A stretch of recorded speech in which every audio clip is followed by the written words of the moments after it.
몸과 우주의 리듬을 찾아서 절기보감. 알 수 없는 설렘, 소설. 첫눈은 알 수 없는 두근거림을 촉발합니다. 밤새 눈이 내리면 일찌감치 일어나 소복이 쌓인 백설 위를 홀로 거닐고 싶었던 적이 있었을 겁니다. 보통 첫눈이라고 하면 연인과의 만남이나 소원 혹은 기적 따위를 떠올리곤 하는데요. 그래서 연인들은 첫눈 오는 날 만나자며 손가락을 겁니다. 이런 행태가 유치해 보여도 나름 의미가 있었다는 것. 첫눈은 우리로 하여금 무엇인가를 맞이하도록 마음의 준비를 하게 만들기 때문입니다. 소설은 글자 그대로 첫눈이 내리고 얼음이 살포시 얼어붙기 시작하는 시절인데요. 이때를 기점으로 날씨가 팍팍해지고 바람이 거세게 붑니다. 이 바람은 손돌바람이라고도 불리는데 사연이 있습니다. 고려 말 몽고의 침입을 피해 임금은 한겨울 강화도로 피난을 갑니다. 강을 건너야 적군으로부터 무사할 수 있는데 이때 임금 일행을 태워준 뱃사공이 바로 손돌이라는 사람이었습니다. 그는 왕을 안전히 모시기 위해 얕은 여울로 배를 몰았으나 이것이 화근이 될 줄이야. 친절이 지나치면 오해를 산다고 했던가요? 자신을 육지에 도로 내버리는 걸로 여긴 왕이 손돌의 목을 가차없이 베었으니 그 원혼이 손돌바람이 되었다는 이야기입니다. 이렇게 손돌바람이 불어 바람이 차다가도 어느 순간 봄바람처럼 따뜻하게 변하기도 합니다. 그래서 옛 사람들은 소설을 다른 말로 소춘이라고 부르기도 했습니다. 주역의 괴상으로 소설을 봤을 때 입동에 이어 중지곤꾀로 6개의 효가 모조리 음효로 구성되어 있습니다. 요컨대 순음의 기운이 소설을 지배하고 있는 것이지요. 양기라고는 찾아볼 수 없는 올인음. 첫눈은 곧 음기로 세상이 뒤덮였다는 하늘의 알림과도 같습니다. 음기가 장악하는 겨울 동안 식물은 양분을 뿌리에 집중시키고 동물은 겨울잠을 자는 식으로 기운을 보존합니다. 이렇게 모든 기운은 한 점으로 모아지는데요. 이렇게 하는 이유는 곧 다가올 봄에 거침없이 뛰어나가기 위해서입니다.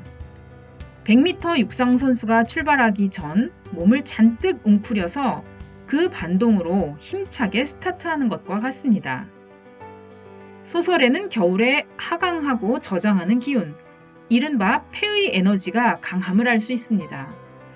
따라서 소설의 리듬을 탄다는 것은 이러한 기운을 듬뿍 받는다는 것을 의미합니다. 우리가 첫눈을 보고 설레는 이유가 여기에 있습니다. 이때가 바로 순도 100%의 음기를 취할 수 있는 찬스이기 때문이죠. 우리가 첫눈을 떠올리며 느끼는 두근거림은 내 몸에 2% 부족한 음기를 얻으려는 몸의 신호인 겁니다. 소설에는 양기와 음기가 교합해야 생성되던 무지개가 숨어서 보이지 않게 됩니다. 왜냐하면 천기는 상승하고 지기는 하강해서 하늘과 땅이 서로 소통할 수 없기 때문입니다. 이렇게 천지 사이를 오가는 기운이 닫히고 막혀서 겨울을 이룹니다. 기운이 닫혔기에 겨울엔 우리에게 한없이 내부로 수렴할 것을 요구합니다. 봄에 천지의 기운이 통하는 문이 열릴 때까지 기다려야 하는 지혜가 필요한 거죠. 겨울에 지혜롭지 못하면 얼어 죽기 쉽고 생존의 문제와 직결됩니다. 앞서 말한 것처럼 식물의 뿌리에 기운의 에센스가 모이듯이 인간 역시 내부로 기운이 집중됩니다. 인간의 내면이라 함은 뱃속이 아니라 정신세계, 즉 사유체계를 가리킵니다. 날씨가 추워 육체의 활동력은 저하되는 반면 그만큼 정신을 확장할 수 있는 시절이기도 한 거죠. 소설에는 손돌바람이 불어 쌀쌀한 데다 솔로들은 첫눈 때문에 괜스레 마음만 싱숭생숭하기 쉽습니다. 그래서 바깥에 나가기도 애매한데 공연히 마음만 들뜹니다. 여름에는 너무 더운 나머지 할 일 없이 쓰러져 있었지만 따뜻한 방 안에 있자니 심심하기 짝이 없습니다.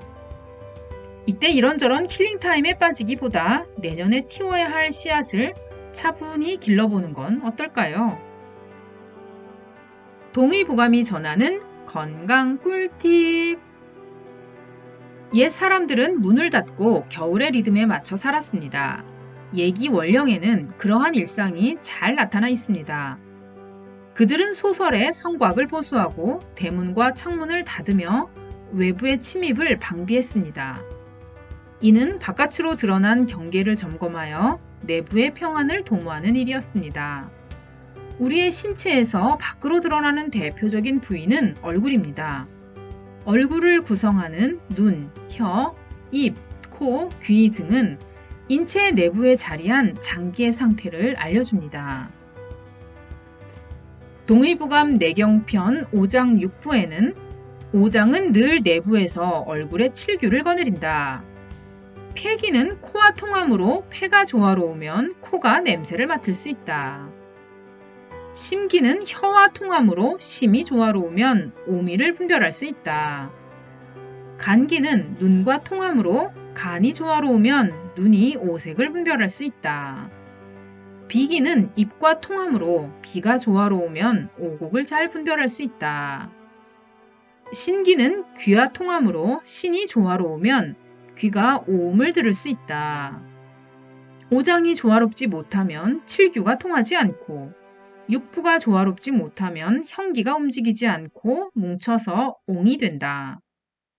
조선시대의 의서인 양성서에는 얼굴 관리법과 단방이 나오는데요.